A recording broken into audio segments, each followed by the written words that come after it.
सूनी हवेली का श्राप। कहानी शुरू होती है मध्य प्रदेश के एक छोटे से गांव बरखेरा से। गांव शांत था, पर गांव के बाहर बनी एक पुरानी हवेली के बारे में लोग कहते थे, जो भी वहां गया जिंदा वापस नहीं आया। गांव वाले रात होते ही हवेली की तरफ नजर तक नहीं डालते थे। कहते थे हवेली से औरत के रोने की आवाजें आती हैं और कभी कभी खिड़की से लाल आंखों वाली छाया झांकती है। गांव के कुछ लड़के रामू, मोहन और शंकर जिद करते हैं कि ये सब अंधविश्वास है। वे अमावस्या की रात लालटेन लेकर हवेली में घुस जाते हैं। अंदर घुप्पा अंधेरा, टूटी हुई दीवारें और हर तरफ चमगादड़। अचानक एक कमरे से घुंघरुओं की धीमी आवाज सुनाई देती है, जैसे कोई नाच रहा हो। जब वे पास जाते हैं तो देखते हैं टूटी चौकी पर एक औरत लाल साड़ी पहनकर बैठी है, पर उसका चेहरा पर्दे से ढका है। रामू साहस करके बोलता है, कौन है तू? औरत धीरे धीरे सिर उठाती है।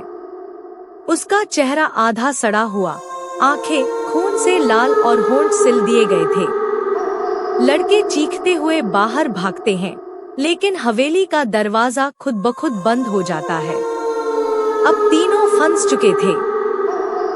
कमरे में अचानक ठंडी हवा चलने लगती है और दीवारों पर खून से लिखा दिखता है, मुझे न्याय चाहिए। गांव के बुजुर्गों से सुनी कहानियां अब याद आने लगती हैं। कभी इस हवेली में ठाकुर रहता था। उसने एक नाचने वाली लड़की चंपा को यहाँ बंद कर दिया था। उसके होंठ सिल दिए थे ताकि वह गाना न सके।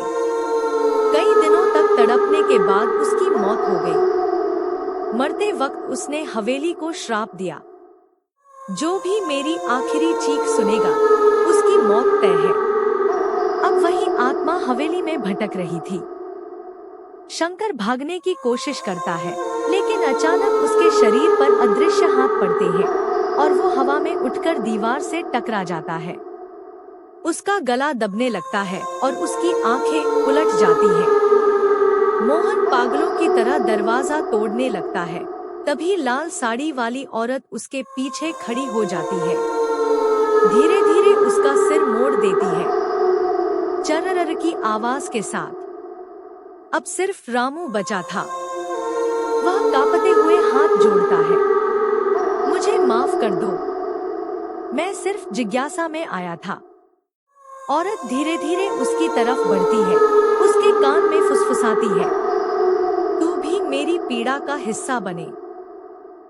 अगली सुबह गांव वाले हवेली के बाहर रामू को बेसुध हालत में पाते हैं। उसका चेहरा सफेद, आंखें फटी हुई, जैसे उसने कोई खौफनाक चीज देख ली हो। रामू पागल हो चुका था।